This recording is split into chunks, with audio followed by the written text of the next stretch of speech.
Right. We are going to start with the continuation of yesterday's topic lecture. నేను ఎక్కడైతే మనం ఆపామో అక్కడ నుంచి ఈరోజు లెక్చర్ స్టార్ట్ చేస్తాం.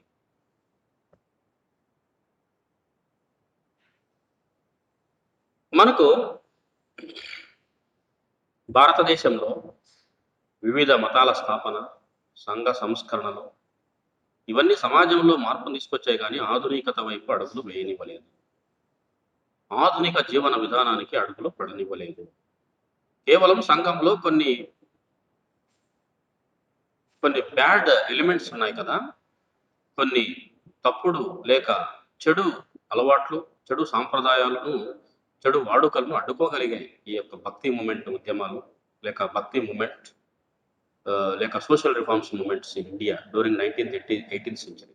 18, 19వ శతాబ్దంలో జరిగిన సాంఘిక సంస్కరణల ఉద్యమాలన్నీ కూడా సంఘంలో ఉండే కొన్ని మూఢాలవాట్లు, మూఢ విశ్వాసాలను, అంధ విశ్వాసాలను, అంధ సాంప్రదాయాలను కొంతవరకు అరికట్టగలిగాయే గాని, పూర్తి స్థాయిలో భారతదేశం అనేది ఆధునికతను అడాప్ట్ చేసుకోలేకపోయాయని చెప్పవచ్చు.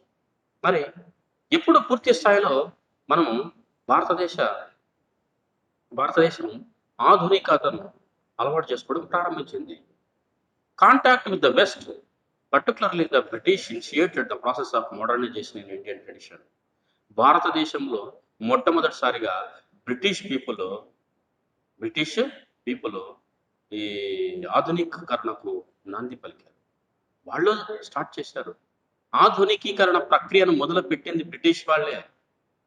ఏ విధంగా ఆధునీకరణ చేశారు, ఏ అంశాలను ఆధునీకరణ చేశారనేది మనం ఇక్కడ ఈరోజు చర్చించాలి. ఆధునిక జీవన విధానాన్ని, ఆధునిక వ్యవస్థలను, నిర్మాణాన్ని, ఆధునిక రాజకీయ సిద్ధాంతాలను మనకు పరిచయం చేసిన వాళ్ళు బ్రిటిషర్స్ అని చెప్పవచ్చు. ఏ విధంగా అనేది మనం చూసినట్లయితే మీకు స్క్రీన్ కూడా షేర్ చేస్తాను, చూడండి, చదవండి. వన్ బై వన్ నేను వివరించుకుంటూ వస్తాను. రైట్, చూడండి.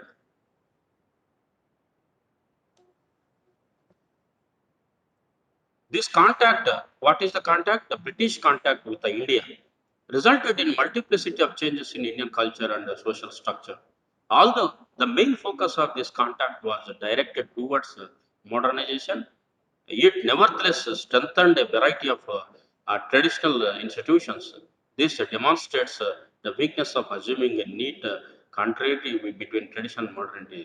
This polarity may be more realistic than real, but modern cultural institutions and forms of social structure could only be introduced after establishment of British rule in India. The attitude of British rulers in India were formed in a social background of transformed stratifications, systemic social reforms, emergence of Protestantism, cumulative chain of innovatives in science and technology, and rational individualism in the economy and society in Europe.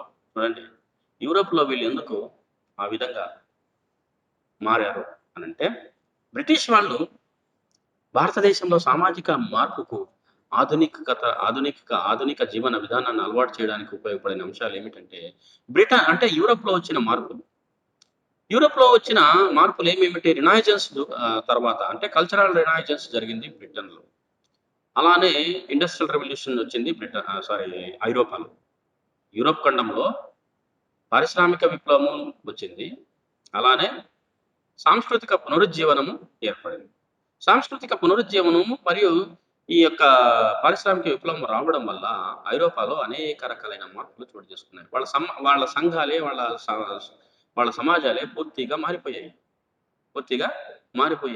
ఏమేమిటి? అక్కడ ఉండే stratification ఏదైతే ఉందో, ఆ stratification అనేది విభజన, దీన్ని hierarchy అంటారు. Stratification, ఆ విభజన అనేది లేకుండా పోయింది. ఏమిటి విభజన అనేది? అప్పట్లో రేషియల్ డిస్క్రిమినేషన్ ఉండేది ఎక్కువగా. అప్పుడు స్త్రీని తక్కువగా చూసేవాళ్ళు. జెండర్ డిస్క్రిమినేషన్ ఉండేది ఇక్కడ యూరోపియన్ సొసైటీలో. బానిస వ్యవస్థ ఉండేది యూరోపియన్ సొసైటీలో. అప్పటి వరకు బానిస వ్యవస్థ ఉండేది యూరోపియన్ సొసైటీలో. ఈ బానిసలు మరియు స్త్రీలను వివక్షతకు గురి చేసే అంశాలన్నీ మారిపోయాయి. సిస్టమిక్ సోషల్ రిఫార్మేషన్ జరిగింది. అంటే ఒక పద్ధతి ప్రకారంగా సమాజం అనేది మార్చబడింది. సంస్కరించబడింది. రిఫార్మేషన్ అంటే సంస్కరణ. సంస్కరించబడింది. ఎమర్జెన్స్ ఆఫ్ ప్రొటెస్టెంటిజం, క్యాథలిక్ మతం ఉన్న చోట ఎక్కువగా డిస్క్రిమినేషన్ ఉండేది. స్త్రీల పైన, బానిసల పైన, రైతుల పైన, చిన్న సన్నకారు రైతుల పైన. సమాజంలో అనేక రకాలైన అంతరాలుండేవి క్యాథలిజం ఉన్నప్పుడు. క్యాథలిక్ చర్చ్ ఆధీనంలో ఉన్నప్పుడు. ఎప్పుడైతే క్యాథలిజం నశించి మనకు ప్రొటెస్టెంటిజం వచ్చిందో, మార్టిన్ లూథర్ కింగ్ ఆధ్వర్యంలో జర్మనీలో ప్రొటెస్టెంటిజం స్టార్ట్ అయింది. అప్పుడు ఈ మార్పులన్నీ చోటు చేసుకోవడానికి అవకాశం కల్పించింది. తర్వాత cumulative chain of innovations in science and technology. ఎప్పుడైతే పునరుజ్జీవనం వచ్చిందో, పారిశ్రామిక విప్లవం వచ్చింది. అట్లనే పునరుజ్జీవనం వచ్చిందో, సైన్స్ అండ్ టెక్నాలజీలో కొత్త నూతన ఆలోచనలు ఏర్పడ్డాయి. నూతన ఆలోచనలకు మనకు అవకాశం కల్పించబడ్డాయి. నూతన ఆలోచనలకు అవకాశం కల్పించబడ్డాయి. ఇక రేషనల్ ఇండివిడ్యువలిజం ప్రారంభమైంది అంటే హేతుబద్ధ వ్యక్తి శ్రేయవాదం. ఇండివిడ్యువలిజం అంటే వ్యక్తి శ్రేయవాదం. సో, వ్యక్తికి ప్రాధాన్యతనిచ్చే సిద్ధాంతాలొచ్చాయి. ప్రజాస్వామ్య సిద్ధాంతాలొచ్చాయి. వ్యక్తి శ్రేయవాద సిద్ధాంతం వచ్చాయి. ఉపయోగితవాద సిద్ధాంతం అనేది వ్యక్తికి ఉపయోగించే సిద్ధాంతమే. ఉపయోగితవాద సిద్ధాంతము, వ్యక్తి శ్రేయవాద సిద్ధాంతాలు అంటే వ్యక్తిని ఆధారంగా చేసుకొని రాజకీయ సిద్ధాంతాలు ఏర్పడ్డాయి. అంతకుముందు వ్యవస్థలను ఆధారంగా చేసుకొని రాజకీయ సిద్ధాంతాలుండేయి. రాజ్యం ఆధారంగా చేసుకొని రాజకీయ సిద్ధాంతాలున్నాయి. మిడిల్ ఏజ్‌లో, మిడిలివల్ కాలంలో, మధ్యయుగ చరిత్రలో అన్ని వ్యవస్థలను ఆధారంగా చేసుకొని రాజరిక సిద్ధాంతాలు ఏర్పడ్డాయి. లేక అంశాలు ఏర్పడ్డాయి. మరిప్పుడు యూరోప్‌లో వ్యక్తిని ఆధారంగా చేసుకొని సిద్ధాంతాలు నిర్మించడం జరిగింది. కాబట్టి మనకి ఇవన్నీ మార్పులు ఐరోపా ఖండంలో వచ్చాయి కాబట్టి, ఐరోపా ఖండంలో ఇవన్నీ రావడంతో ఎకానమీ, సొసైటీ మారిపోయింది. ఐరోపా ఖండంలో ఉండే ఎకానమీ అంటే ఆర్థిక వ్యవస్థ పూర్తిగా మారిపోయింది. అలానే సొసైటీ సో సో సామాజిక వ్యవస్థలు కూడా పూర్తిగా మారిపోయాయి. ఇవన్నీ మారడం వల్ల అదే మార్పుని బ్రిటిషర్స్ వస్తూ భారతదేశానికి తీసుకొచ్చారు. అలాంటి మార్పులను భారతదేశానికి మనకు తీసుకొచ్చి పరిచయం చేశారు. అందుకే variety of institutions were being changed during the British rule. ఏమేమి చేంజ్ చేశారనేది మనం వన్ బై వన్‌గా చెప్పుకుంటూ వెళ్దాం. ఎందుకంటే వాళ్ళు తీసుకొచ్చిన మార్పులే ఈనాటికి మనం అనుభవిస్తున్నాం. వాళ్ళు తీసుకొచ్చిన పరిచయం చేసిన ఆధునికీకరణ అంశాల ఈనాటికి మనము పరిచయం అనుభవిస్తున్నామని చెప్పవచ్చు. Such an attitude of the rulers and administrators determine the course and nature of modernizing in India to a large extent. To them, Indian society appeared a composition of discrete plural traditions of caste and subcaste, tribes, divide of a systemic binding force of universal nature. Therefore, the contribution of the colonial administrator in the process of modernization in the creation of such networks of social structure and culture which were modern and pan India. కాబట్టి భారతదేశంలో British వాళ్ళు వచ్చేటప్పటికి భారతదేశం సంఘం మొత్తం విభజించబడి ఉంది. ఏ విధంగా విభజించబడింది? కులాల వర్గీకరణ జరిగింది. ఉపకులాలు ఏర్పడ్డాయి. మతాలు ఏర్పడ్డాయి. తర్వాత జాతులు అంటే వీళ్ళు ట్రైబ్స్, షెడ్యూల్డ్ తెగలు ఏర్పడ్డాయి.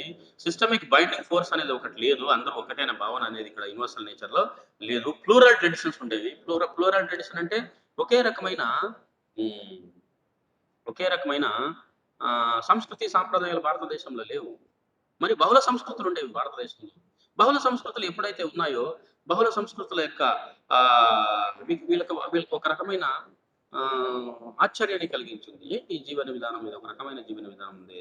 యూనిక్ లైఫ్ స్టైల్ ఉంది ఇండియాలోని యొక్క భావన వీళ్ళలో కనిపించింది. కాబట్టి వీళ్ళు పూర్తిగా భారతదేశాన్ని ఆధునికీకరించాలి అనే ఉద్దేశానికి రావడానికి ఈ యొక్క వ్యవస్థలో, ఈ యొక్క కుల వ్యవస్థ, ఈ యొక్క ఉపకులాలు కలిగిన వ్యవస్థ, ఈ యొక్క మత భేదాలు ఉన్న వ్యవస్థలను వీళ్ళకి ఒక అవకాశం కల్పించాయి. వాళ్ళ ఆలోచనలో మార్పును తీసుకురావడానికి అవకాశాన్ని కల్పించాయని చెప్పవచ్చు.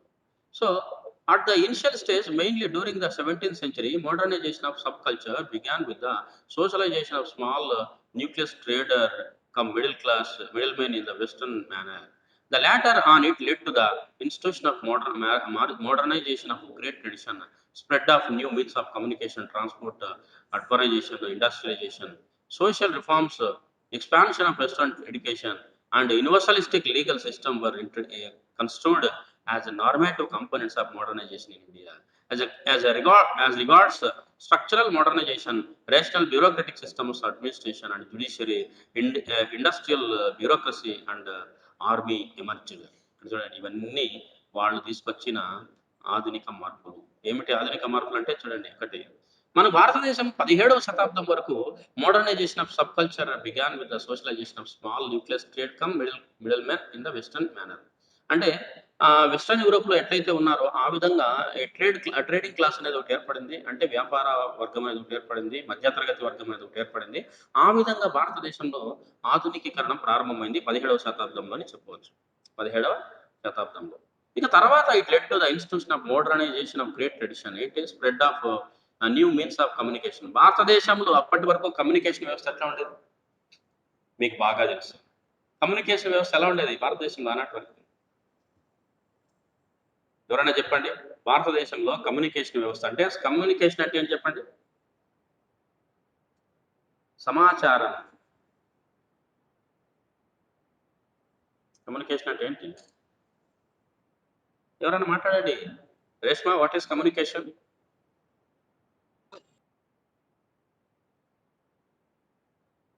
కమ్యూనికేషన్ అంటే ఏంటి చెప్పండమ్మా?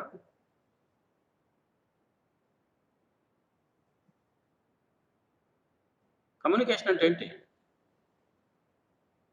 కమ్యూనికేషన్ అంటే సమాచారాన్ని చేరవేసే వ్యవస్థను కమ్యూనికేషన్ అంటారు. సమాచార చేరవేత. ఇచ్చిపుచ్చుకోవడం సమాచారాన్ని. That is communication. భారతదేశంలో ఆనాటి వరకు కమ్యూనికేషన్ ఏ విధంగా ఉండేదంటే పూర్ కమ్యూనికేషన్ ఉండేది.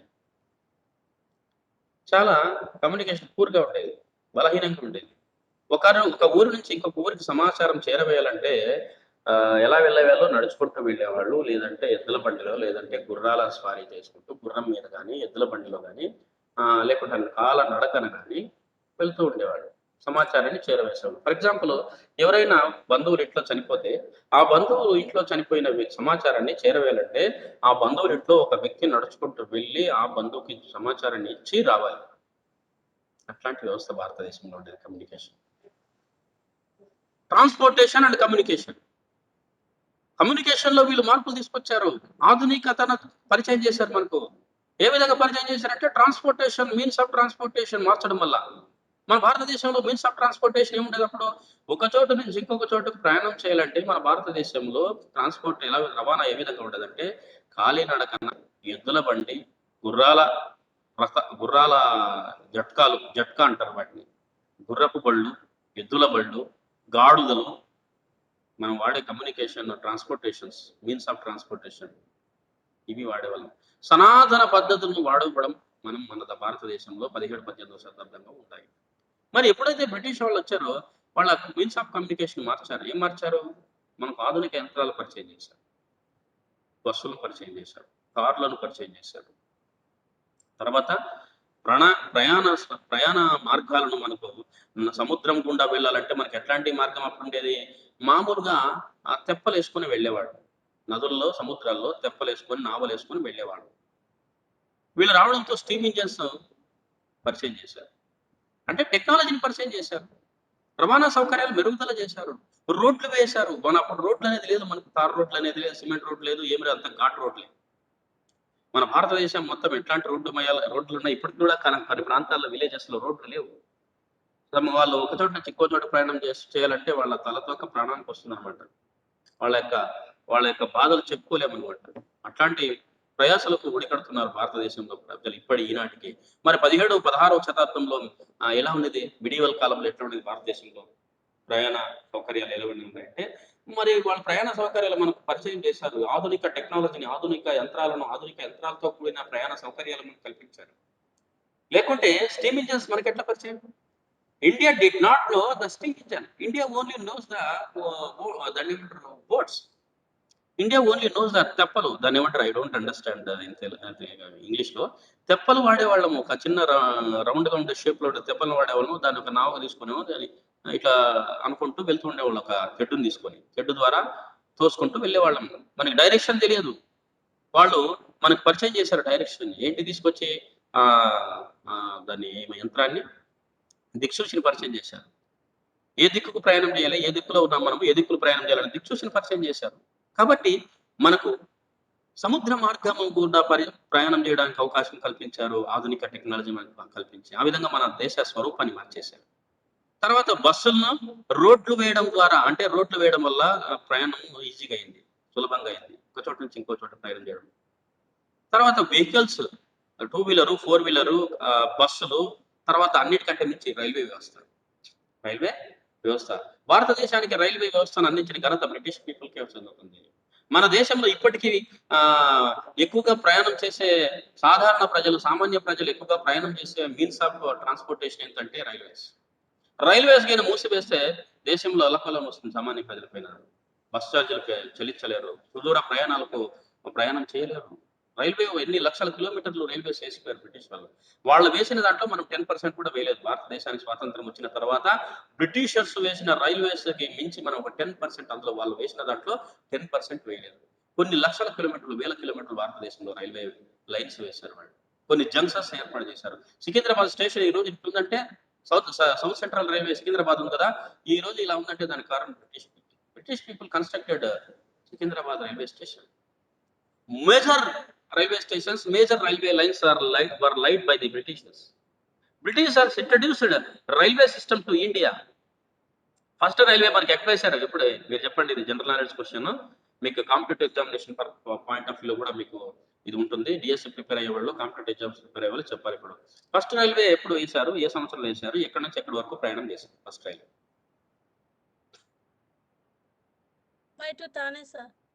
ఎక్కడ?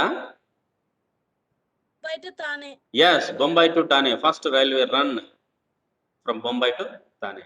52 kilometers. ఎన్న 52 కిలోమీటర్లేనా?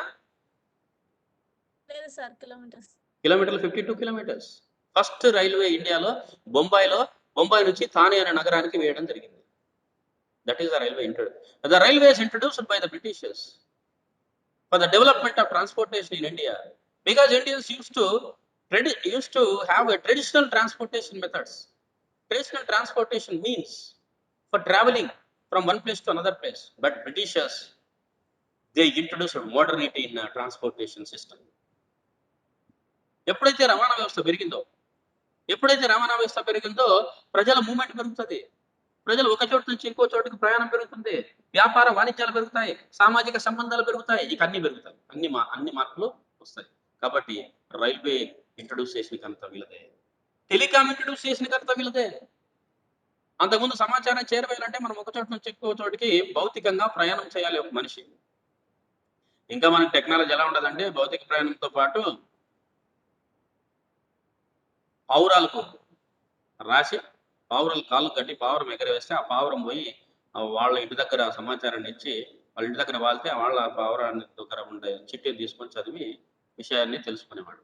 ఆ విధంగా సమాచారాన్ని పావురాల ద్వారా, జంతువుల ద్వారా, మనుషుల ద్వారా, కాలినడకన, తర్వాత ఎడ్ల బండిలో, గుర్రపు బండిలో, గాడిదల మీద వెళ్ళి మనం సమాచారాన్ని ఇచ్చేవాళ్ళం. ఇప్పుడు ఏమైంది? బ్రిటిషర్స్ రావడంతో టెలిఫోన్ వ్యవస్థ తీసుకొచ్చారు. టెలిఫోన్ వ్యవస్థ అనేది ఎంత రెవల్యూషనరీ చేంజెస్ తీసుకొచ్చింది. This is the now present day we are using 5G, 7G, 6G, 4G, fourth generation telephone services use చేస్తున్నాం. Fifth generation telecom services use చేస్తున్నాం. వైఫై యూజ్ చేస్తున్నాం. బ్లూటూత్ యూజ్ చేస్తున్నాం. పర్సన్ టు పర్సన్ కనెక్షన్ లేకుండా మాట్లాడుతున్నాం. ప్రపంచానికి అంతా ఇప్పుడు ఏకం చేసిన వ్యవస్థ టెలిఫోన్ వ్యవస్థ. మరి అట్లా టెలిఫోన్ వ్యవస్థ భారతదేశానికి పరిచయం చేసిన వాళ్ళు బ్రిటిష్ వాళ్ళు కాదు. టెలిఫోన్ ఎప్పుడు కనుక్కున్నారు? ఏ సంవత్సరం కనుక్కున్నారు? మొట్టమొదటి టెలిఫోన్ ఎక్కడి నుంచి ఎక్కడికి వాడారు భారతదేశంలో? ఇది కూడా మీకు కాంపిటేటివ్ ఎగ్జామినేషన్ పాయింట్ ఆఫ్ వ్యూలో బిట్టుగానే వస్తుంది. చెప్పండి. భారతదేశ చరిత్రలో మీరు చదివి ఉంటారు. ఎక్కడి నుంచి ఎక్కడికి వాడారు టెలిఫోన్? మొట్టమొదటి ఫోన్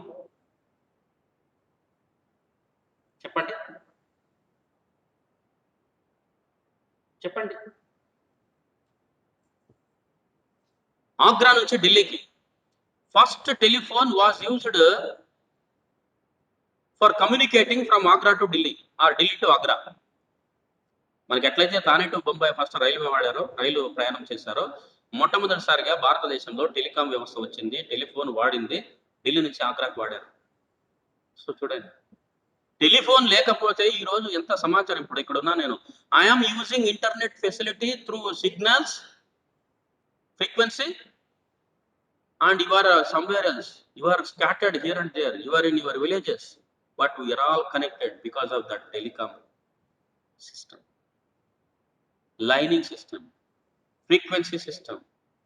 టెలికాం స్వరూపం మారింది.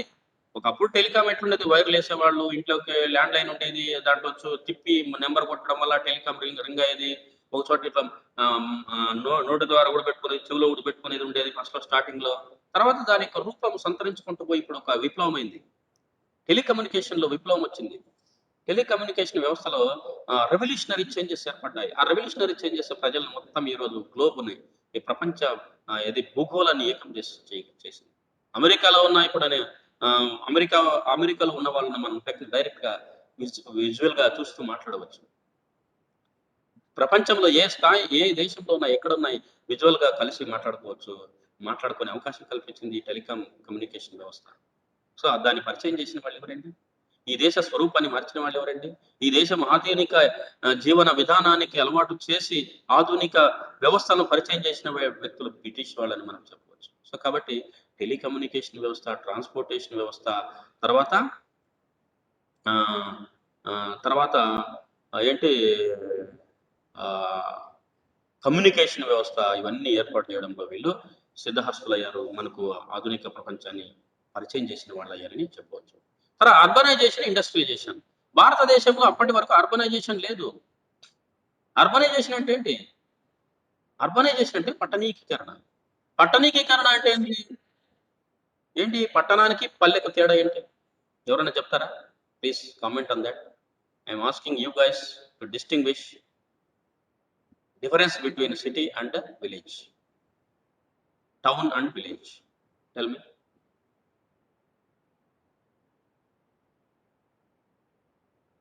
మాట్లాడండి. What is the difference? భారతదేశము పల్లెలమయం. భారతదేశంలో 5% కూడా పట్టణాలు లేవు. బ్రిటిషర్స్ రాకముందు 5%. 95% of the people used to live in villages, rural India. Only 5% only we, we, we had towns and cities. అది ముఖ్యమైనవి. అన్ని పల్లెటూరు లాగానే ఉంటాయి అవి కూడా. మరి ఏంటి పట్టణానికి పల్లె తేడా? వీళ్ళు అర్బనైజేషన్ తీసుకొచ్చారు. అర్బన్ అడ్మినిస్ట్రేషన్ మనకు పరిచయం చేశారు. అడ్మినిస్ట్రేషన్. అంతకుముందు పట్టణానికి పల్లెకి తేడా ఏంటంటే, పట్టణాల్లో ఒక పద్ధతి ప్రకారంగా ప్లానింగ్‌తో కట్టబడి ఉంటాయి. ప్లానింగ్‌తో కన్‌స్ట్రక్షన్ చేయబడి ఉంటుంది. ప్లానింగ్‌తో జీవన విధానం అలవాటు చేయబడి ఉంటుంది. ప్లానింగ్‌తో అన్ని సౌకర్యాలు ఒకే చోట మనకు ఉంటాయి పట్టణంలో. పట్టణంలో మనకు కావాల్సిన సదుపాయాలు, సౌకర్యాలు, అవసరాలు అన్నీ ఒకే చోట దొరుకుతాయి. కానీ పల్లెల్లో అన్నీ ఒకే చోట దొరకవు. ఫర్ ఎగ్జాంపుల్ విద్యా అవకాశాలు, ఆరోగ్య అవకాశాలు, ఆరోగ్య సదుపాయాలు, విద్యా సదుపాయాలు, తర్వాత ఉపాధి సదుపాయాలు అన్నీ కూడా పట్టణంలో ఒకే చోట ఉంటాయి. పల్లెటూరులో ఆరోగ్య సదుపాయాలుండవు. విద్యా సదుపాయాలుండవు. నిత్యావసర సరుకులు దొరకవు. ఒక పద్ధతి ప్రకారంగా గ్రామాలు నిర్మించబడి ఉండవు. స్కాటర్డ్‌గా ఇక్కడో ఇల్లు కట్టుకుంటే, అక్కడో ఇల్లు కట్టుకుంటారు. అక్కడో ఇల్లు ఇంకో ఇల్లు కట్టుకుంటాడు. ఒక డ్రైనేజ్ వ్యవస్థ ఉండదు. ఒక డ్రైనేజ్ వ్యవస్థ ఉండదు. డ్రైనేజ్ వ్యవస్థ ఉండదు. డ్రైనేజ్‌ని క్లీనింగ్ చేసే వ్యవస్థ ఉండదు. శానిటరీ వర్కర్స్ ఉండరు. విచ్చలవిడి ఎక్కడ పడితే అక్కడ చెత్తా చెదారము వేయబడి ఉంటుంది. ఒక పద్ధతి ప్రకారంగా గ్రామ నిర్మాణాలు జరిగి ఉండవు. పట్టణాలు పద్ధతి ప్రకారంగా ప్లాన్డ్‌గా నిర్మాణాలు జరిగి ఉంటాయి. అన్ని సదుపాయాలు ఒకే చోట మనకు అన్నీ దొరుకుతాయి. రవాణా వ్యవస్థలు సక్రమంగా ఉంటాయి. కాబట్టి పట్టణానికి, పల్లెకు తేడా అది. వీళ్ళు రావడంతో పట్టణాలు అభివృద్ధి చెందాయి. ముఖ్యంగా ఏ పట్టణాలు అభివృద్ధి చెందాయి వీళ్ళు రావడంతో చెప్పండి? అంతకుముందు మనకు మిడివల్ కాలంలో భారతదేశంలో అభివృద్ధి చెందిన నగరాలంటే ఢిల్లీ, హైదరాబాద్ ఇట్లాంటివి తప్ప ఏవి అభివృద్ధి చెందిన నగరాలు లేవు. బ్రిటిషర్స్ రావడంతో బాంబే, కలకట్టా, మద్రాస్ ఈ ఈ నగరాలు అభివృద్ధి చెందాయి. మద్రాస్ చన్నపట్నం చాలా పల్లెటూరుగా ఉండేది. కలకట్టా చాలా పల్లెటూరు వ్యవస్థ కలిగి ఉండేది. బాంబే చాలా పల్లెటూరుగా ఉండేది. వీళ్ళు షిప్పుల యార్డ్‌ని డెవలప్ చేసి, పోర్ట్‌లను డెవలప్ చేసి, ఆ నగరాలు అభివృద్ధికి కారకులయ్యారు. అర్బనైజేషన్ భారతదేశంలో ఇప్పుడు the the financial capital of India is Bombay. ఎట్లయింది? ఆర్థిక రాజధాని దేశానికి ఎట్లయింది బాంబే? రాత్రికి రాత్రి అయిందా? No. Britishers modernized. Britishers contributed a lot for making the financial capital of India, that is Bombay. Bombay nowadays producing lot of wealth in India. భారతదేశానికి ఎక్కువ సంపదనిచ్చే నగరం ఏదైనా ఉందంటే అది బాంబే నగరం. కలకత్తా నగరం పాపులేషన్ ఎక్కువ ఉంది. ఢిల్లీ నగరం. వీటన్నిటిని అభివృద్ధి చేసిన వాళ్ళు, ఏర్పాటు చేసిన వాళ్ళు Britishers. British people. Pondicherry French people. French people లేకుంటే పాండిచ్చేరి ఏంది? Pondicherry is nothing but a village. But French came, they constructed number of things, buildings. French contributed their culture in Pondicherry. Pondicherry people adopted the French culture, and French people adopted the Indian culture, South Indian culture particularly. So, వాళ్ళు urbanisation డెవలప్మెంట్కి ఉపయోగపడ్డారు. పట్టణీకరణ భారతదేశంలో జరగడానికి వీళ్ళు ఉపయోగపడ్డారు. ఎప్పుడైతే పట్టణీకరణ వచ్చిందో విద్యా వ్యవస్థలు వచ్చాయి, ఉపాధి అవకాశాలు ఏర్పడ్డాయి, ఇండస్ట్రియలైజేషన్ జరిగింది, అంటే పారిశ్రామికీకరణ జరిగింది, భారీ పరిశ్రమలు ఏర్పాటు చేయబడ్డాయి, భారీ పరిశ్రమలు ఏర్పాటు చేయబడ్డాయి. దాంతో పాటుగా వీళ్ళు అర్బనైజేషన్తో పాటుగా మిగతా ఏం చేశారంటే తర్వాత వెస్టర్న్ ఎడ్యుకేషన్ ఇంట్రడ్యూస్ చేశారు. భారతదేశంలో western education, English education lord Macaulay యొక్క సూత్రాలను ఆధారంగా చేసుకొని, ఆయన కమిటీ యొక్క రికమెండేషన్ ఆధారంగా చేసుకొని భారతదేశంలో వెస్టర్న్ ఎడ్యుకేషన్ ఏర్పాటు చేయడం జరిగింది. అంతకుముందు మన భారతదేశ విద్యా విధానం ఏ విధంగా ఉండేది? ఎట్లా ఉండేది విద్యా విధానం? మీకు తెలుసా? చరిత్రలో చదివే ఉంటారు. What kind of education system was existing in India before British people? Sanskrit education. భారతదేశంలో విద్య అంటే సంస్కృతిని చదవడమే, సంస్కృతాన్ని అధ్యయనం చేయడమే, వేదాంగాను, ఉపనిషత్తులను పఠనం చేయడమే.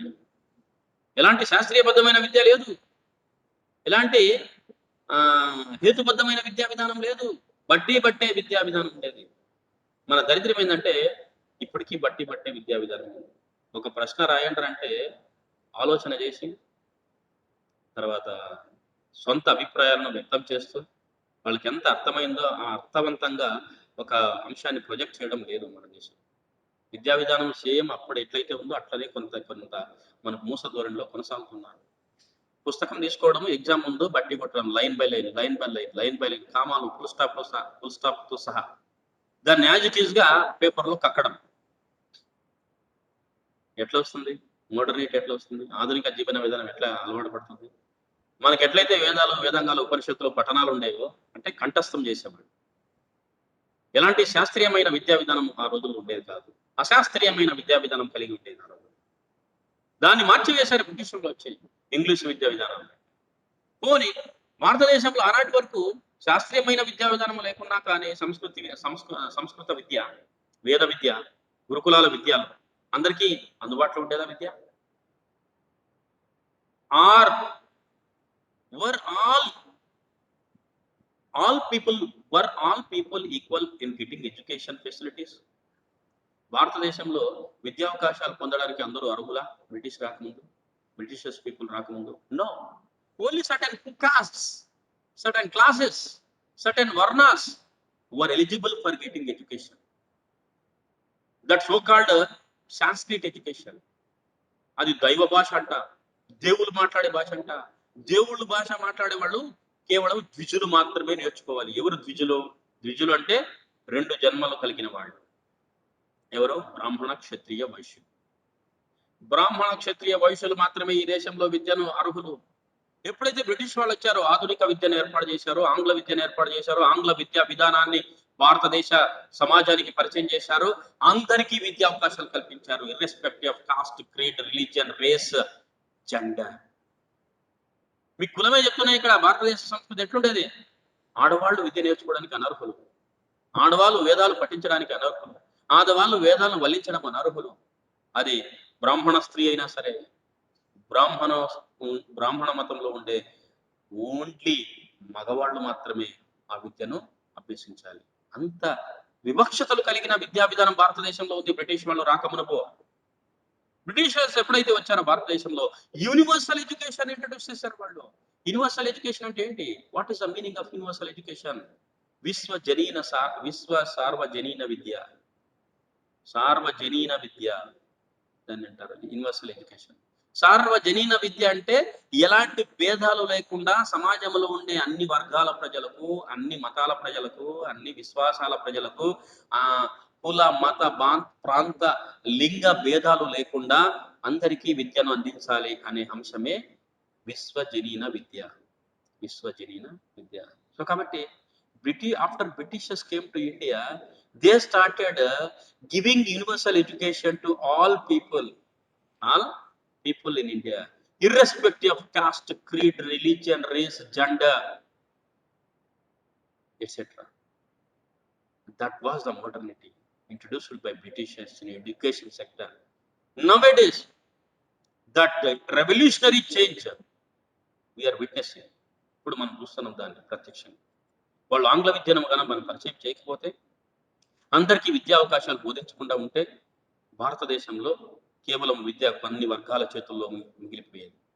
మిగతా వర్గాలు, మిగతా కులాల చేతుల్లో అంధత్వం మిగిలిపోయేది. అవిద్యతో బాధపడుతూ ఉండేవాళ్ళు. వాళ్ళు రావడంతోనే భారతదేశంలో విద్యా అవకాశాలు అందరికీ పంచబడ్డాయి. సమాన విద్యా అవకాశాలు పంచబడ్డాయి. సమానంగా అందరూ చదువుకోబడ్డారు. సమాజంగా ఆధునిక జీవన విధానాన్ని అలవాటు చేసుకున్నారు. ఆధునికంగా జీవించడానికి ప్రయత్నం చేస్తున్నారు. విద్యా అవకాశాలు పొందడం వల్ల ఉపాధి అవకాశాలు వస్తాయి. ఉపాధి అవకాశాలు పొందడం వల్ల ఉపాధి రావడం వల్ల ఆదాయం వస్తుంది. ఆదాయం రావడం వల్ల వ్యక్తిలో వినియోగ శక్తి పెరుగుతుంది. వినియోగ శక్తి పెరగడం వల్ల మార్కెట్ ఎకానమీ డెవలప్ అవుతుంది. మార్కెట్ ఎకానమీ డెవలప్ అవడం వల్ల డిమాండ్ సప్లై మధ్య సంబంధాలు బలంగా ఉంటాయి. ప్రైస్ వస్తుంది. కాబట్టి it is all about a circle. మంచి విద్య లేకుంటే మంచి ఉపాధి అవకాశాలు రావు. మంచి ఉపాధి అవకాశాలు రాకుంటే మంచి వేతనం రాదు. మంచి వేతనం రాకుంటే మంచి ఆదాయం ఉండదు. మంచి ఆదాయం లేకుంటే మంచి జీవన విధానానికి ఉండదు. అంటే మంచి వస్తువులు కొనుక్కోలేవు, మంచి ఆహారాన్ని భుజించలేవు, మంచి బట్టలను ధరించలేవు.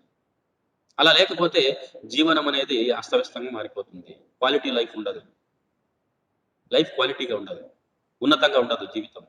ఉన్నత జీవితమే ప్రతి మనిషి లక్ష్యం. కాబట్టి మనకు ఈ బ్రిటిషర్స్ యూనివర్సల్ ఎడ్యుకేషన్ తీసుకురావడం వల్ల ఎంతో మంది భారతదేశంలో మేధావులు తయారయ్యారు. భారతదేశంలో ఒక అంబేద్కర్ తయారయ్యాడంటే because of Britishers. British education, English education especially. సంస్కృత ఎడ్యుకేషన్ కాదు అంబేద్కర్ని ఒక మేధావిగా, ప్రపంచం గుర్తించే మేధావిగా తయారు చేసింది. భారతదేశంలో ఒక జ్యోతిబా పూలే తయారయ్యాడంటే బ్రిటిష్ ఎడ్యుకేషన్. అందుకే జ్యోతిబా పూలే విలియం బెంటింగ్ దగ్గర పట్టుబట్టాడు. భారతదేశంలో ఆంగ్ల విద్యను ప్రవేశపెట్టాల్సిందే, మెకాలే యొక్క సిఫార్సులను మీరు అనుసరించాల్సిందే అని చెప్పాడు. బ్రిటిషర్స్ రావడంతోనే స్త్రీకు విద్యకు ప్రాధాన్యతలు సంక్రమించుకుంది. అందుకే మొట్టమొదటి స్త్రీ విద్యావంతురాలైంది ఎవరంటే భారతదేశంలో సావిత్రిబాయి పూలే. ఆయన భార్య, పూలే భార్య సావిత్రిబాయి పూలే. ఆమె మొట్టమొదటి ఉపాధ్యాయురాలు, స్త్రీ ఉపాధ్యాయురాలు. అందుకే మనం ఉపాధ్యాయురాల దినోత్సవం జరుపుకోవాలంటే ఆమె దినోత్సవం జరుపుకోవాలి. ఆ రోజుల్లో ఆయన చదువురానామం చేసుకొని బ్రిటిష్ ఆంగ్ల విద్యను నేర్చుకొని ఆ ఆంగ్ల విద్యను ఆమెకు బోధించి ఆమె ద్వారా అనేక మంది స్త్రీలకు సాధికారతను సాధించిపెట్టే విధంగా కృషి చేశాడు.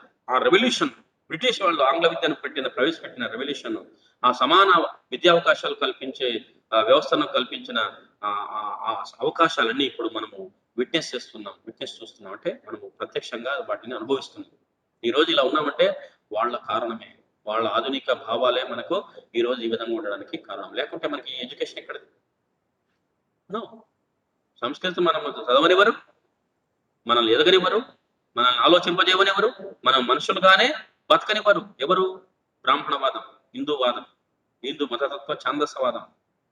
సో ఇవన్నీ కూడా బ్రిటిష్ వాళ్ళు రావడంతోనే మనకు అన్ని అవకాశాలు వచ్చాయని, విద్యా అవకాశాలు మెరుగుపడ్డాయని చెప్పొచ్చు. కాబట్టి విద్యలో ఈ రోజు విప్లవాత్మకమైన మార్పులు చోటు చేసుకున్నాయంటే, ఆధునిక భావాలు మనకు కలిగిన విద్యా విధానాన్ని మనం అవలంబిస్తున్నామంటే దానికి కారణం బ్రిటిష్ పీపుల్ అని చెప్పవాలి. దీంతో పాటు industrialisation.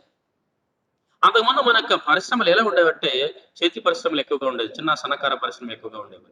Small scale industries were more in India during the medieval and ancient period. ఎప్పుడైతే after British arrival to India, they started industrializing the country by establishing heavy machinery, by establishing heavy industries in India. అంతకుముందు మనకు దారం తీయాలంటే ఉడికేవాళ్ళం, చేతితో ఉడికే యంత్రాలు కలిగి ఉండేవాళ్ళము. ఆ విధంగా ఉడుకుతూ మనం దారాన్ని తీసేవాళ్ళం. ఆ దారాన్ని బట్టగా నేసేవాళ్ళం. నేతలు అంటే వివింగ్ కమ్యూనిటీ, అంటే చేనేత కార్మికుల ద్వారా బట్టలు నేసేవాళ్ళము, చేనేత కార్మికుల ద్వారా చీరలను నేసేవాళ్ళము, వాటిని ధరించేవాళ్ళము. ఎప్పుడైతే మనకు భారతదేశానికి బ్రిటిష్ వాళ్ళు వచ్చారో, దే స్టార్టెడ్ ఇండస్ట్రియలైజేషన్, పారిశ్రామికీకరణ ప్రారంభించారు. ఏం ప్రారంభించారు ఇండస్ట్రియలైజేషన్ తీసుకొచ్చి? పెద్ద పెద్ద మిషనరీస్‌ని తీసుకొచ్చారు, పరిచయం చేశారు మనకు. టెక్నాలజీని పరిచయం చేశారు మనకు. ఉపాధి అవకాశాలు పెంచారు మనకు. ఉపాధి అవకాశాలను పెంచారు మనకు. చేనేత మిషన్స్ వీవింగ్ మిషన్స్ వచ్చాయి. టెక్స్‌టైల్ మిషన్స్ వచ్చాయి. అందుకే విరివిరిగా టెక్స్‌టైల్స్ మిషన్స్‌ని ఎస్టాబ్లిష్ చేయడం జరిగింది. తమిళనాడులో ఎక్కువగా టెక్స్‌టైల్స్ మిషన్స్ ఉంటాయి. అంటే బట్టల పరిశ్రమలు ఎక్కువగా తమిళనాడులో ఉంటాయి. కర్ణాటకలో బెంగుళూరులో ఎక్కువగా బట్టల పరిశ్రమలు ఉంటాయి. మిల్స్ ఉంటాయి ఎక్కువగా. దాన్నే టెక్స్‌టైల్ మిల్స్ అంటారు. లేదంటే ఏదంటారు వాటిని తెలుగులో మనకి పదం వాడతారు. ఇవన్నీ కూడా ఆధునిక యంత్రాలతో పరిశ్రమలు విరివిరిగా స్థాపించారు. పరిశ్రమలు స్థాపించే వచ్చే మార్పులేంటి? పరిశ్రమలు ఎక్కువైతే ఎప్పుడు స్థాపిస్తారో ప్రజలకు జీవనోపాధి పెరుగుతుంది. జీవనోపాధి ఎప్పుడైతే పెరుగుతుందో ఆదాయాలు పెరుగుతాయి. ఆదాయాలు ఎప్పుడైతే పెరుగుతాయో వినియోగం పెరుగుతుంది. వినియోగం ఎప్పుడైతే పెరుగుతుందో ఉత్పత్తి మీద డిమాండ్ పెరుగుతుంది. డిమాండ్ ఎప్పుడైతే సంఘంలో వస్తుందో ఉత్పత్తి చేయాల్సిన అవసరం ఏర్పడుతుంది. ఉత్పత్తి చేయాలంటే మళ్ళీ ఉపాధి అవకాశాలు కల్పించాలా, పెట్టుబడులు పెట్టాలా. సో, ఇవన్నీ కూడా ఎకానమీలో ఒక రెవల్యూషనరీ చేంజ్ తీసుకొచ్చారు. ఆహ్, ఆధునిక యంత్రాలను ప్రవేశపెట్టి, ఆధునిక పరిశ్రమలను ప్రవేశపెట్టి, పెద్ద పెద్ద పరిశ్రమలను ప్రవేశపెట్టి భారతదేశ ఆర్థిక వ్యవస్థ స్వరూపాన్ని మార్చేశారు. ఇప్పుడు కూడా పెద్ద షిప్ ఇండస్ట్రీ, గుజరాత్‌లో ship industry the biggest industry. Ship industry అంటే ఓడల పరిశ్రమ. ఇప్పుడు గూడా మనకు పోర్ట్స్, ఆర్థిక వ్యవస్థలకు పోర్ట్స్ ఎక్కువగా చెన్నై పోర్ట్ గాని, విశాఖపట్నం పోర్ట్ గాని, గుజరాత్ పోర్ట్ గాని, బాంబే పోర్ట్ గాని, కలకత్తా పోర్ట్ గాని, ఇవన్నీ ఒక ఇండస్ట్రీస్‌గా డెవలప్ అయ్యాయి. ఇప్పుడు మనకి విశాఖ ఉక్కు స్టీల్ కర్మాగారం ఉంది. Visakha steel plant. అది అట్లాంటివన్నీ డెవలప్ అవ్వడానికి పోర్ట్‌లు వాళ్ళు అభివృద్ధి చేయడమే. పోర్ట్‌లో అభివృద్ధి చేయడమే. ఒక వ్యవస్థలను ఏర్పాటు చేశారు. ఇండస్ట్రీస్‌ని ఏర్పాటు చేశారు. కాబట్టి ఇవన్నీ మనకు బ్రిటిష్ కాలం నుంచినే వచ్చాయి. అంతకుముందు మనకు చక్కెర ఎలా తయారు చేసాం? చక్కెర అనేది మనకు తెలియదు. We don't know what is sugar. They introduced sugar factories. Sugar cane ఉపయోగించి షుగర్‌ని తయారు చేయడం ప్రారంభించారు వాళ్ళు. అంతకుముందు మనం బెల్లం చేసుకునేవాళ్ళం. మాకు కూడా ఉండేది. మా ఫాదరు, మా తాత. మా తాత అంటే మా నాన్న వాళ్ళ నాన్న, మా తాతయ్య, మా నాన్న మా మా మా దగ్గర షుగర్ వేసి అంటే షుగర్ కేన్ వేసి దాన్నేమంటారు? ఆహ్, షుగర్ కేన్ ఏమంటాం తెలుగులో? వాట్ డు యూ సే? చెరుకు. చెరుకు పండించడం. షుగర్ కేన్ అంటే చెరుకు. చెరుకును పండించేవాళ్ళట. మా నాన్న చెప్పాడు. పండించిన చెరుకుని వాళ్ళు పాత పద్ధతుల ద్వారా, సాంప్రదాయ పద్ధతుల ద్వారా దాన్ని బాగా పిండేసి, రసాన్ని బాగా పిండేసి, పిండిన రసాన్ని మళ్ళీ బాగా మరగబెట్టిన రసాన్ని బాగా అది గడ్డగట్టిన తర్వాత బెల్లపుంతులుగా తయారు చేసేవాళ్ళు. బెల్లం ముక్కలుగా తయారు చేసి బెల్లాన్ని అమ్మేవాళ్ళు. అట్లాంటి పరిశ్రమలు భారతదేశంలో విరివిరిగా ఉండేది. ఎక్కువ ఎక్కడ చెరుకు పండుతుందంటే ఉత్తరప్రదేశ్‌లో ఎక్కువగా చెరుకు పండుతుంది. ఉత్తరప్రదేశ్‌లో ఎక్కువగా చెరుకు పండుతుంది. కాబట్టి చెరుకు ఉత్తరప్రదేశ్‌లోనే ఎందుకు పడుతుందని మీరు అడగొచ్చు. ఎందుకు ఉత్తరప్రదేశ్‌లో ఎందుకు పడుతుంది? తెలంగాణలో నిజామాబాద్‌లోనే ఎందుకు పడుతుంది? నిజామాబాద్‌లో ఎక్కువగా చెరుకు పండుతుంది. ఎందుకు? అందుకే నిజాం షుగర్ ఫ్యాక్టరీ ఉండేది హైదరాబాద్‌లో. ఫ్యాక్టరీస్ ఏర్పాటు చేశారు వీళ్ళు. చక్కెర ఫ్యాక్టరీలు ఏర్పాటు చేశారు. ఎందుకంటే నీటిపారుదల సౌకర్యాలు ఎక్కువగా ఉండాల షుగర్ పండాలంటే. షుగర్‌కి వాటర్ కన్జంప్షన్ ఎక్కువగా ఉంటుంది షుగర్‌కి. నీకు వరికి, షుగర్‌కి వాటర్ ఎక్కువగా ఉండాలి. మిగతా పంటలకు వాటర్ తక్కువగా ఉన్నా పర్వాలేదు నీరు. కాబట్టి ఉత్తరప్రదేశ్‌లో నీటి సౌకర్యాలు ఎక్కువగా ఉన్నాయి కాబట్టి అన్ని జీవనదులు ఉత్తరప్రదేశ్‌లో ప్రవహిస్తాయి కాబట్టి గంగా, యమున ఇవన్నీ ప్రవహిస్తాయి కాబట్టి అక్కడ నీరు ఎక్కువ ఉంటుంది కాబట్టి షుగర్ ఎక్కువగా పండుతుందనమాట. కాబట్టి మొత్తం భారతదేశంలో బెల్లం పరిశ్రమను పక్కన పెట్టి షుగర్ పరిశ్రమలు ఏర్పాటు చేశారు. షుగర్ ఫ్యాక్టరీస్‌ని ఏర్పాటు చేశారు. కాబట్టి చూడండి ఎట్లా ఇండస్ట్రియలైజేషన్ మారింది. టెక్స్‌టైల్ ఇండస్ట్రీ మారింది. షుగర్ ఇండస్ట్రీ మారింది. తర్వాత షిప్ ఇండస్ట్రీ మారింది. అప్పుడు నౌకలు తయారు చేసేవాళ్ళు. షిప్ ఇండస్ట్రీ పోయి నౌకల పరిశ్రమలో ఆధునిక టెక్నాలజీని ఉపయోగించుకొని నౌకలు తయారు చేయడం ప్రారంభించారు భారతదేశంలో. అంతకుముందు పోర్ట్‌లు అనేవి లేవు. వీళ్ళు పోర్ట్‌లను అభివృద్ధి చేశారు. అంటే నౌకాశ్రయాలను అభివృద్ధి చేశారు. అవి ఒక పరిశ్రమలుగా తీర్చిదిద్దారు. పరిశ్రమలుగా తీర్చిదిద్దారు. తర్వాత ఇంకేమమ్మా చేశారు? ఇండస్ట్రియలైజేషన్‌లో భాగంగా ఎలాంటి మార్పులు చేశారు? ఇండస్ట్రియలైజేషన్ భాగంగా చెప్పుల పరిశ్రమలు తీసుకొచ్చారు. చెప్పులనప్పుడు మనం జంతు చర్మాన్ని తీసి చర్మాన్ని ఎండబెట్టి దాన్ని బాగా రుద్ది, బాగా చేసి చెప్పులు కుట్టేవాళ్ళు. అవి భారతదేశంలో చెప్పులు కుట్టే పరిశ్రమ అనేది ఒక పరిశ్రమగా ఉండేది. వీళ్ళు రావడంతో చెప్పుల పరిశ్రమలు ఏర్పాటు చేశారు విరివిరిగా. చెప్పుల్ని సెపరేట్‌గా లెదర్‌వి కాకుండా వేరే ఐటమ్స్‌ని వాడి చెప్పుల్ని ఉత్పత్తి చేయడం ప్రారంభించారు. అదొక పరిశ్రమగా తయారు చేశారు. సో, ఎన్ని పరిశ్రమలు మారాయి. భారతదేశంలో పరిశ్రమల యొక్క పారిశ్రామికీకరణ జరిగిందంటే బ్రిటిష్ వాళ్ళ కారణంగానే. బ్రిటిష్ వాళ్ళ కారణమే. తర్వాత మీకు ఇంకా చెప్పాలంటే పరిశ్రమలు మనకు జనుమును ఉపయోగించే అంతకుముందు మనకు జనమును ఏ విధంగా ఉపయోగించేవాళ్ళం? తార్పాలకు, గీర్పాలు మనకు తెలియదు. జనుము తెలుసా మీకు? జనుము అంటే జూట్. ఎవరైనా జనుము అనే పేరు విన్నారా? జూట్‌ని చూసారా? Anybody comment on that? భారతదేశంలో జూట్ ఎక్కువగా పండే ప్రాంతం ఎక్కడ చెప్పండి? ఇది మీకు జియోగ్రఫీలోనా బిట్టొస్తుంది, ఎకానమీలోనా బిట్టొస్తుంది. చెప్పండి. Which is the highest jute producing state in India? Tell me. మాట్లాడండి. మీరు అలా ఉంటే నేను వింటున్నారనుకోవాలా? లేదనుకోవాలా? What do you say? Hello? Hello? చెప్పండి. జనుము ఎక్కువగా ప్రొడ్యూస్ చేసే రాష్ట్రము మనకు West Bengal. West Bengal state is the highest jute producing state in the country. Earlier, before division of the country, Pakistan region and Bangladesh region were the regions which are the highest producing regions in India, jute producing regions in India. అందుకే బంగ్లాదేశ్ ఎక్కువగా jute produce చేస్తుంది, పాకిస్తాన్ ఎక్కువగా jute produce చేస్తుంది. ఆ ప్రాంతాల్లో ఎక్కువగా ఉన్నాయి బంగ్లాదేశ్. అందుకే బంగ్లాదేశ్ దగ్గరగా ఉంది కాబట్టి బెంగాల్లో ఎక్కువగా జూట్ ప్రొడ్యూస్ అవుతుంది. జూట్ అంటే ఏంటి? What is the jute? Jute is made of what? Jute can be used for making what? దేన్ని తయారు చేయడానికి జూట్‌ను ఉపయోగిస్తాం చెప్పండి?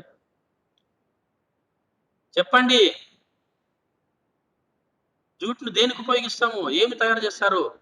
జూట్‌ను దేనికి ఉపయోగిస్తారంటే దాన్ని తెలుగులో ఏదో చెప్పాను కదా! జూట్ అంటే ఏం పేరమ్మా తెలుగులో చెప్పిన పేరు?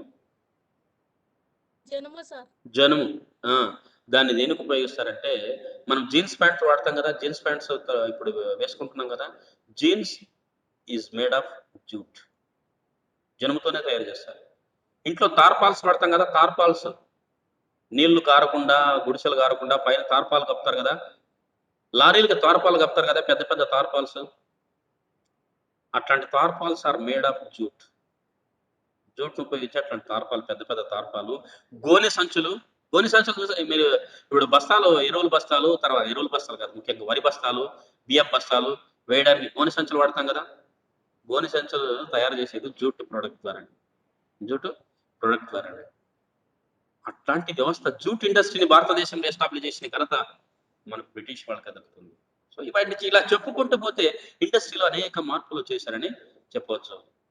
ఇండస్ట్రీలో అనేక మార్పులు చేర్పులు తీసుకొచ్చారని జూట్ ఇండస్ట్రీ డెవలప్ చేశారు, షుగర్ ఇండస్ట్రీ డెవలప్ చేశారు, పోర్ట్ ఇండస్ట్రీ డెవలప్ చేశారు, టెక్స్టైల్ ఇండస్ట్రీని డెవలప్ చేశారు, ఆటోమొబైల్ కంపెనీ ఇండస్ట్రీని డెవలప్ చేశారు భారతదేశంలో. ఆటోమొబైల్ కంపెనీ అంటే అంతకుముందు మనకి ప్రయాణానికి ఉపయోగించే సాధనాలు ఏంటి?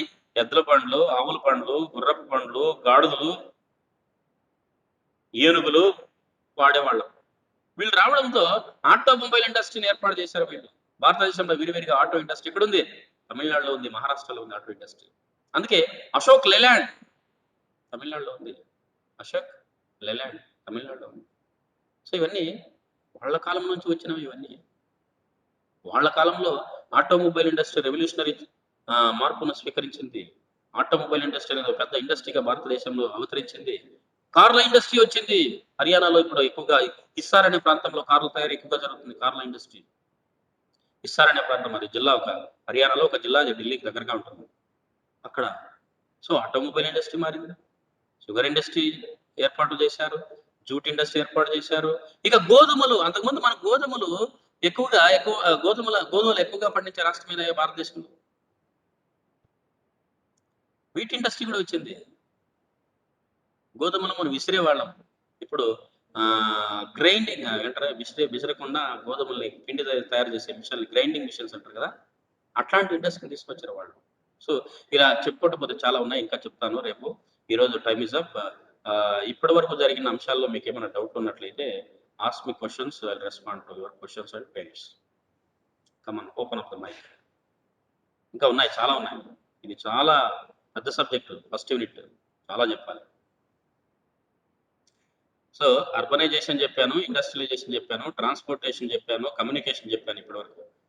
ఇక మిగతావి ఏంటేంటివనేది మిగతా అంశాల గురించి రేపటి క్లాస్‌లో డిస్కస్ చేద్దాం. ఇప్పటివరకు చెప్పిన అంశాల్లో మీకేమన్నా డౌట్స్ ఉన్నట్లయితే ఓపెన్ జేసి మాట్లాడండి.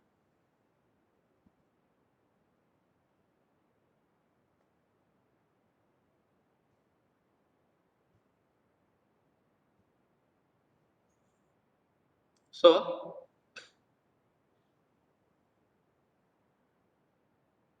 మీ కామెంట్ అన్నా జేయండిరా. ఇప్పుడు ఏంటి అసలు మీరు కామ్‌గా ఉంటే నేను వాట్ షుడ్ ఐ అస్యూమ్? భారతదేశానికి ఎంత మోడర్నిటీ పరిచయం చేశారు. మీకేం భావాలు కలగట్లేదా? ఈరోజు ఇలా ఉన్నామంటే దానికి కారణము బ్రిటిష్ టెక్నాలజీ. వాళ్ళ వెస్టర్న్ యూరోపియన్ తీసుకొచ్చిన మనకు అందించిన ఈ ఫలాలు ఇవన్నీ. ఇవి లేకుంటే మనము అంధకారంలో మగ్గి మసైపోతుండేవాళ్ళం ఇప్పటికి. వాళ్ళు భారతదేశానికి దండెత్తి రాకపోతే, వాళ్ళు భారతదేశాన్ని స్వాధీనం చేయకోకుండా ఉంటే, వాళ్ళ భారతదేశాన్ని వలసవాద దేశంగా మార్చకపోతే, మన భారతదేశంలో ఇంకా ఇంతవరకు ఇప్పుడు దేవాలయాలు, దేవుల కోసం, దేవతల కోసం కొట్లాడకుండా చచ్చిపోయాం. పూజలు, పునస్కారాలు దీంతోనే మగ్గి మసైపోయి నాశనమైపోయారు. వాడు రావడంతోనే ఈ మార్పులన్నీ జరిగాయి. లేకుంటే అధునాతన పద్ధతులు దూరమయ్యాయి. లేకుంటే ఇప్పుడు ఎట్లయితే మనకు ఆఫ్రికా కంట్రీస్‌లో కొన్ని దేశాలు వెనకబడిపోయినాయో, ఆ విధమైన జీవన విధానాన్ని కలిగి ఉండేవాడు. ఆధునికతకు దూరంగా ఉన్నాయి ఆఫ్రికా దేశాలు. ఆఫ్రికా దేశాలు ఇప్పటికీ ట్రైబల్ ఎకానమీలే కలిగి ఉన్నాయి. ట్రైబల్ ఎకానమీసే ఇప్పటికీ. సంచార జాతులుగా, నొమాడిక్ ట్రైబ్స్‌గా ఒక జాతి, ఒక జాతి కొట్టుకుంటూ, ఒక సంస్కృతి ఇంకొక సంస్కృతి గొప్పదని కొట్లాడుకుంటూ అంతర్యుద్ధాలు జరుగుతున్నాయి. సివిల్ వార్స్ జరుగుతున్నాయి ఆఫ్రికా కంట్రీస్‌లో.